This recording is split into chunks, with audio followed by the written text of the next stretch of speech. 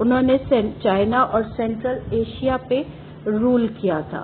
لیکن from their father side they were the successors of Timur, the ruler of Iran, Iraq and modern day Turkey. اور father کے side سے بھی وہ بہت بڑے رولرز کے بیٹے تھے، یا کہہ سکتے ہیں جو انہوں نے کہ تیمور کو جو کہ ایران کے تھے ان کو سکسیسر تھے، ایران پہ حکومت کرتے تھے، عراق پہ کرتے تھے، اور جو ہم آج جس جگہ کو ٹرکی کہتے ہیں وہ بھی انہی کے انڈر آتا تھا. جبکہ مغلز ور پراؤڈ آف تیموریڈ اینسیسٹری، اور مغلز اپنے آپ کو پرانے اینسیسٹری کا پہ پراؤڈ کرتے تھے، یعنی اپنے خاندان پہ انہیں بہت پراؤڈ تھا کہ وہ دونوں سائڈ سے، مدر کی سائڈ سے بھی اور فادر کے سائڈ سے بھی بہت اچھے اور بڑے رولرز کی طرف سے آئے تھے. Babur was the first Mughal emperor. He became the ruler of Delhi by defeating Ibrahim Lodhi at Panipat ان 1526. بابر جو تھا فرسٹ مغل ایمپرر تھے جنہوں نے دہلی کو پہ رول کیا تھا. اور انہوں نے دہلی پہ رول کب کیا تھا؟ انہوں نے 1526 میں ابراہیم لودھی کو پانی پت میں ہرا کر دہلی کو کیپچر کیا تھا اور وہاں پہ اپنی ڈائنیسٹی کو اسٹیبلش کیا تھا. He also established his control over Agra, اور انہوں نے جبھی آگرہ پہ بھی کنٹرول کیا تھا. But he could not rule for a long time after his death. In 1530 his son Humayun became the second Mughal emperor. لیکن وہ بہت زیادہ دن تک حکومت نہیں کر پائے تھے.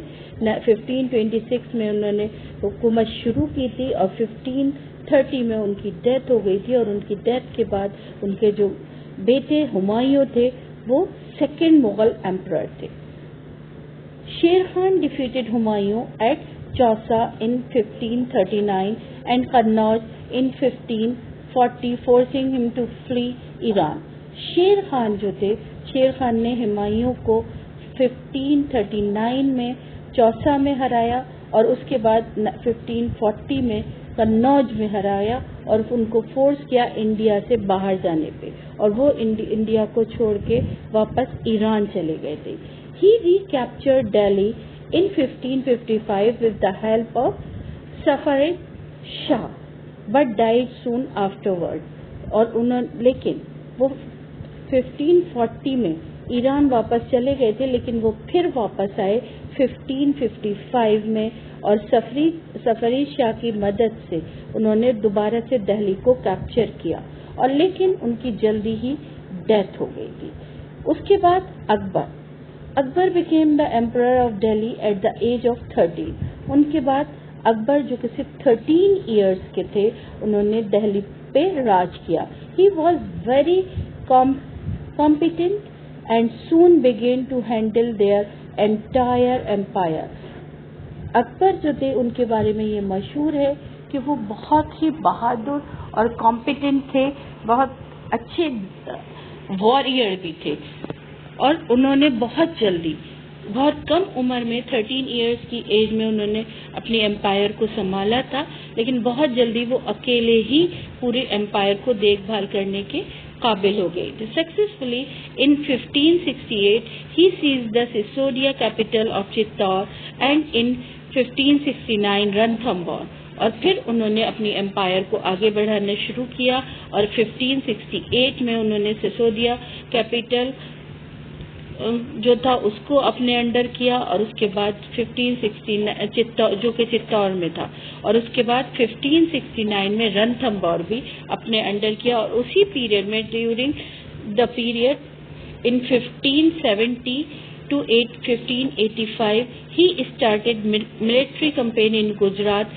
which was followed by campaign in the east in Bihar, Bengal and Orissa during the period of 1585 to 1605 to Akbar expand his empire. اور دھیرے دھیرے انہوں نے گجرات پہ، بہار پہ، بنگال پہ اور اڑیسہ پہ انہوں نے اپنی حکومت قائم کرنا شروع کر دی تھی. ڈیورنگ دا پیریڈ 1585 to 1605 اکبر نے اپنی امپائر کو بہت زیادہ ایکسپینڈ کر لیا تھا. ان کی ڈیتھ کے بعد جہانگیر بیکیم دا ایمپرر ان 1605 میں.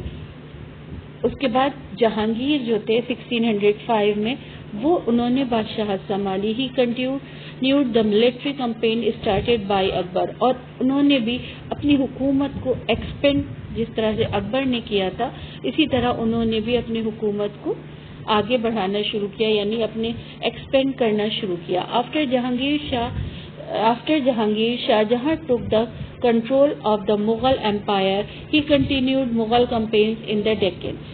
جہانگیر کے بعد شاہ جہاں آئے, انہوں نے بھی اپنی امپائر کو کافی ایکسپینڈ کیا ڈیکن کی طرف. اورنگزیب's reign ranges from 1658 to 1707. His campaign against Maratha chieftain Shivaji was very important. Initially, Aurangzeb got success, but soon Shivaji declared himself an independent king after being insulted by Aurangzeb. He also resumed his campaigns against the Mughals. Aurangzeb نے بھی اپنے رین کو, اپنے جو ان کے tradition چلا آ رہا تھا اپنے امپائر کو آگے ایکسپینڈ کرنے کا, انہوں نے وہ آگے بڑھاتے گئے.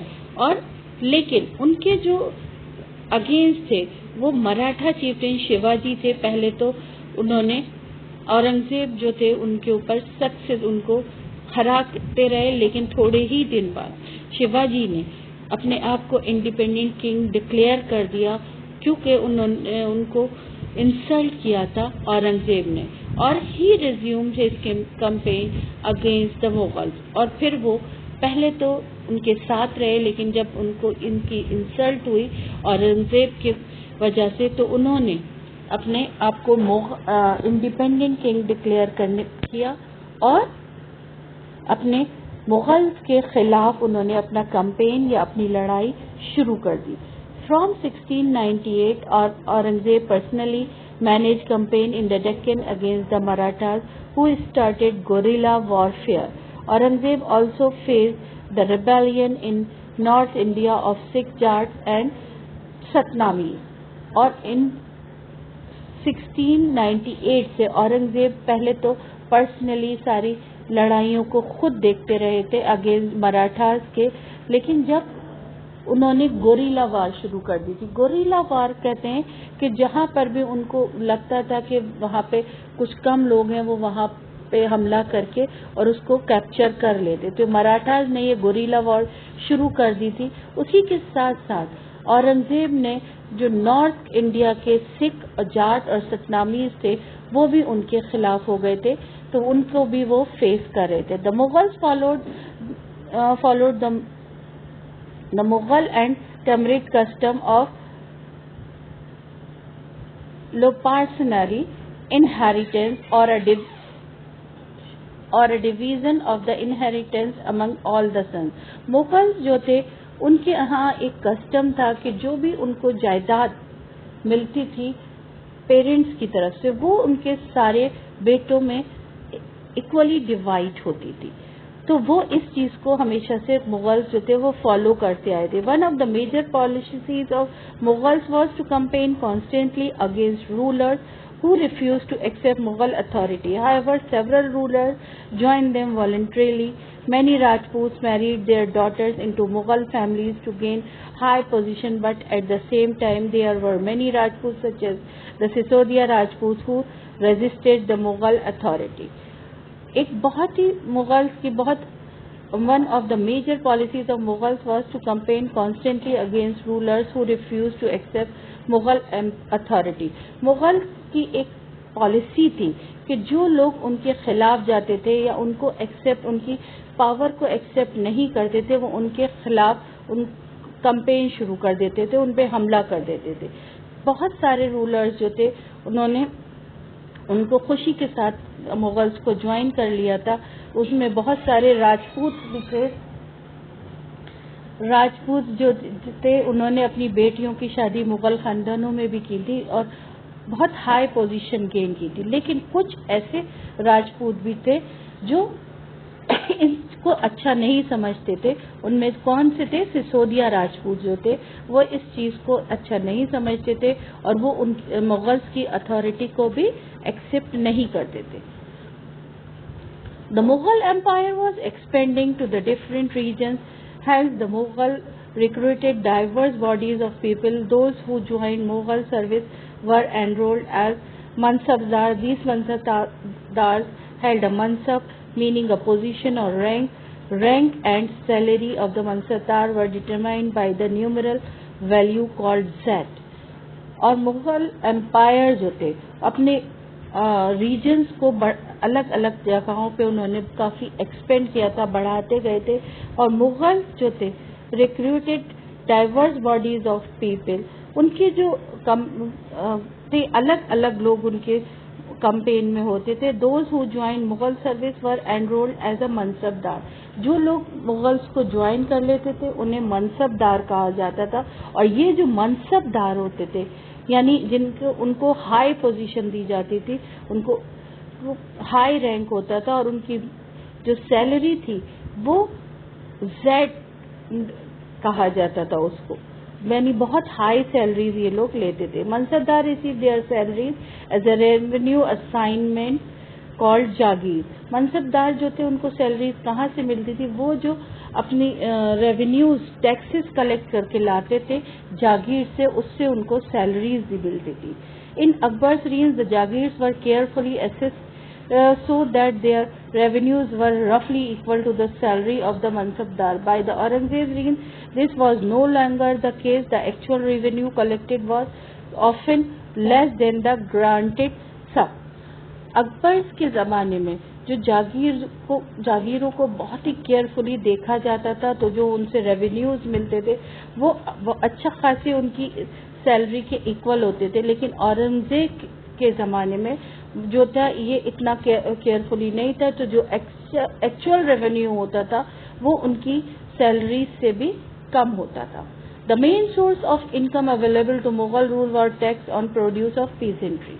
ہم نے پہلے بھی پڑھا ہے کہ جو مین سورس آف انکم تھا وہ کیا تھا؟ جو بھی پروڈیوس ہوتا تھا کھیتی سے جو ملتا تھا اس پہ جو ٹیکس لگتا تھا وہ ان کا سورس آف انکم تھا. Okay. اکبر's revenue minister was Todarmal. He carried out a carefully survey of crop yields, prices and areas cultivated for a 10-year period, i.e. that is 1570 to 1580. On the basis of this data, tax was fixed on each crop in cash. Each province was divided into revenue circles with its own schedule of revenue rates for individual crop. This revenue system was known as zapt. اکبر کے جو revenue minister تھے جو tax وصول کرتے تھے وہ تھے ٹوڈرمل. وہ کیا کرتے تھے؟ وہ ساری جو کراپس کو سروے کرتے تھے اور جتنا بھی ایلڈ ہوتا تھا یعنی جتنا بھی ملتا تھا انہیں وہ پرائسز اینڈ ایریاز کلٹیویٹڈ وہ پورا 10 ایئر کا کمپیئر کرتے تھے کہ پورے 10 سال میں وہاں پہ کتنا پروڈیوس ہوا ہے، اس کے حساب سے وہ وہاں پہ ٹیکس لگاتے تھے اور اس کے بعد اس پہ ریونیو مطلب he was divided into revenue circles with its own scheduled revenue rate. اور پھر اس کے حساب سے وہ اپنے آپ وہاں پہ ٹیکس جو تھے وہ بتاتے تھے کہ وہاں سے انہیں کتنا ٹیکس وصول کرنا ہے یا لینا ہے. ابو الفضل, one of the Akbar's friend and courtiers, wrote a 3-volume history of Akbar's reign titled Akbar Nama. ابو الفضل اکبر کے ایک فرینڈ تھے اور ان کے کورٹیئرس میں سے تھے، ان کے ساتھ رہتے تھے اور انہوں نے اکبر کے اوپر ان کی ایک بک لکھی تھی جس کا نام تھا اکبر نامہ. اس کے 3 والیومز تھے. ابو الفضل explained that the empire was divided into provinces called subas governed by a subedar. اکبر نامہ میں ہی یہ بات پتہ چلی تھی، بتایا تھا کہ جو امپائر تھی ان کو ڈفرینٹ پروونسز میں ڈیوائڈ کر دیا تھا اور ہر پروونس کو صوبہ کہا جاتا تھا اور ان کو گورن کرتے تھے صوبیدار. The Subedar carried out both political and military functions. Each province also had a financial officer or دیوان. اور جو صوبیدار تھے وہ پولیٹیکل اور ملٹری فنکشن جو بھی دیکھ بھال ہوتی تھی پولیٹیکلی بھی اور ملٹری کی بھی وہ صوبیدار کرتے تھے، اور ہر پروونس کے ایک فائنینشیل آفیسر بھی ہوتے تھے جسے ہم وہ لوگ دیوان کہا جاتا تھا.